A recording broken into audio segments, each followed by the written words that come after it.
আরজিকর কাণ্ডে অবিলম্বে সুবিচারের দাবিতে দিনহাটায় জনসাধারণের মানববন্ধন কর্মসূচি সোমবার রাতে দিনহাটা হেমন্ত বসু কর্নার এলাকায় বিভিন্ন সামাজিক ও সাংস্কৃতিক সংগঠনগুলির ডাকে এই মানববন্ধন কর্মসূচি আয়োজিত হয়।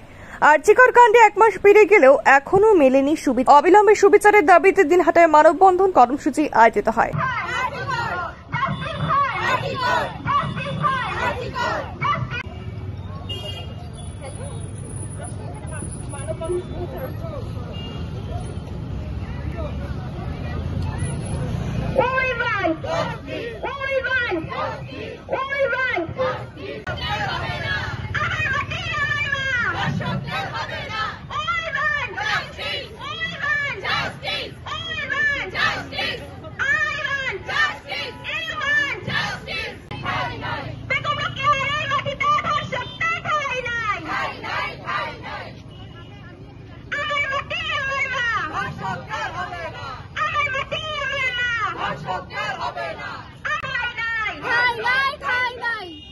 বন্ধন মানে একটা দৃঢ়তার বাণী, সবাইকে দেয়া। আমরা একসাথে আছি।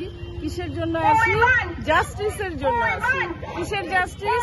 একটি মেয়ে, একজন ডাক্তার, একজন তরুণী যার চোখে স্বপ্ন, হাতে কাজ, সেই মেয়েটা ডিউটিরত অবস্থায় একটা আমাদের রাজ্যের একটা প্রতিষ্ঠিত একটা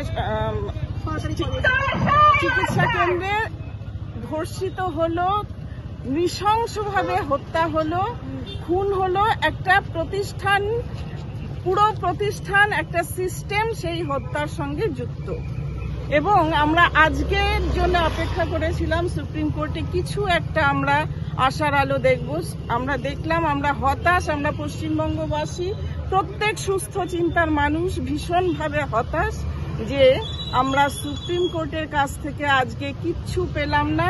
যা পেলাম তা হচ্ছে আন্দোলনকে তুলে দিতে হবে, আন্দোলন বন্ধ করতে হবে, কাজে ফিরতে হবে। কাজ চলছে, জীবন চলছে, সবকিছু চলছে, আন্দোলনটাও চলবে। সেই বাণী দিতেই আজকের আমাদের মানববন্ধন। আজকে আমরা উপরি পাওনা হিসেবে পেয়েছি মুখ্যমন্ত্রীর সেই আমন্ত্রণ, নিমন্ত্রণ, আহ্বান, উৎসবে ফিরুন, পুজোয় ফিরুন।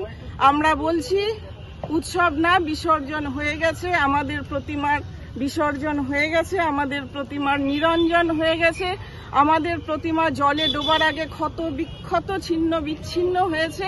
আমরা সেই প্রতিমার বিসর্জনে আজকে দাঁড়িয়েছি। উৎসব নয়, আমরা বিসর্জনের শোক পালন করছি। সেই শোকে সমস্ত দিনহাটাবাসীকে আহ্বান করছি, আপনারা আসুন। আজকে একটা কর্মসূচি রেখেছে জুনিয়র ডাক্তাররা, তারা অনেক প্রত্যাশা নিয়ে ডেকেছে। আমরা সেই প্রত্যাশায় সাড়া দিয়ে এখানে এসছি। আমাদের হাত মুষ্টিবদ্ধ, আমাদের হাতে হাত আছে। আমাদের আঙ্গুল খোলার কোনো ব্যাপার নেই, আঙ্গুল ভাঙার কোনো জায়গা নেই। আমাদের মুষ্টিবদ্ধ হাত আছে। এক একটা আঙ্গুল ভাঙতে হলে প্রত্যেকটা মুষ্টি খুলতে হবে।